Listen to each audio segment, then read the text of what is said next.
साथियों नमस्कार। यह वीडियो में आपका स्वागत है। और आज का इस वीडियो में आज हम आपको बताने वाले हैं कि 5 डिसमिल जमीन का लंबाई चौड़ाई क्या होगा। बताओ, ये भाई ने कमेंट किया था कि 5 डिसमिल जमीन का लंबाई चौड़ाई क्या होगा और 5 डिसमिल जमीन में जमीन होता कितना है, 5 डिसमिल का अब कितना एक स्क्वायर फीट हो जाएगा। तो हम आपको बता देना चाहते हैं कि आपको अगर ऐसे पता करना है तो हम इससे पहले भी आपको बताए हैं कि 5 डिसमिल में जमीन तो 5 गुना 435.5 कर देंगे, 435.6 कर देंगे।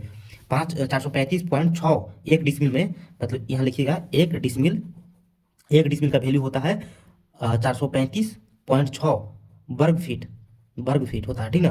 तो एक डिसमिल का वैल्यू इतना है और इसी में क्या करेंगे, गुणा 5 कर देंगे। तो हम गुणा 5 करेंगे तो यह हमारा हो जाएगा 2178 वर्ग फीट। कितना हो जाएगा, 2178 वर्ग फीट। तो यहाँ तक तो कोई दिक्कत नहीं होना चाहिए। फिर हम आपको बता देना चाहते हैं कि 2178 वर्ग फीट 5 डिसमिल में इतना एक स्क्वायर फीट जमीन होता है। लेकिन अब हमारा यहाँ प्रश्न क्या है कि 5 डिसमिल जमीन का लंबाई चौड़ाई क्या होगा। तो चलिए हम बता रहे हैं। इससे पहले हम आपको बताना चाहते हैं कि अगर किसी भाई को अगर अमीन का कोर्स करना होगा तो यह नंबर पर संपर्क कर सकते हैं, 62 046 63 242। इस नंबर पर संपर्क करके अमीन का कोर्स कर सकते हैं। और किन्हीं भाई को अगर अमीन कोर्स का अगर पीडीएफ, सिर्फ पीडीएफ चाहिए, और पीडीएफ में अमीन कोर्स का पीडीएफ में इसमें बेसिक से लेकर एडवांस लेवल तक इसमें मेंशन किया है, जो कि सभी को इतना नॉलेज होना चाहिए जो पीडीएफ में इंक्लूड हम लोग करके रखे हुए हैं। तो अगर किसी को पीडीएफ लेना है तो 50 रुपया इसका फी है। तो 50 रुपया पे करके कोई भी व्यक्ति पीडीएफ ले सकते हैं अमीन कोर्स का। तो चलिए इस नंबर पर संपर्क कर लीजिएगा अगर लेना होगा तो। अगर अमीन का कोर्स करना होगा तो भी इस नंबर पर संपर्क करना होगा। तो चलिए अब हम बताएंगे 5 डिसमिल का लंबाई चौड़ाई क्या होगा। तो 5 डिसमिल का लंबाई चौड़ाई क्या होगा यह जानने के लिए अब क्या करना होगा हमें, अब 2178 भाग करेंगे। अगर मान लीजिए अगर लंबाई मेरा 50 फीट है, 5 डिसमिल में अगर लंबाई मेरा 50 फीट है, यानी कि 50 फीट है, तो इसका चौड़ाई हो जाएगा इसका 43.56, यानी कि इतना फीट।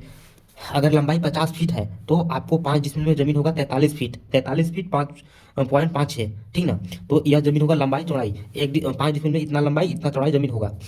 या दूसरा एग्जाम्पल में देखिए, अगर लंबाई मान लीजिए कि 70 फीट है, मान लीजिए कि 70 फीट है, तो चौड़ाई क्या होगा। तो चौड़ाई जानने के लिए अब क्या करना होगा, अब हम चौड़ाई 70 फीट पर निकालेंगे। तो 70 फीट पर निकालेंगे तो हमारा हो जाएगा 31.114 होगा, यानी कि हमारा लंबाई अगर 70 फीट है तो चौड़ाई आपका 31.114 हो जाएगा।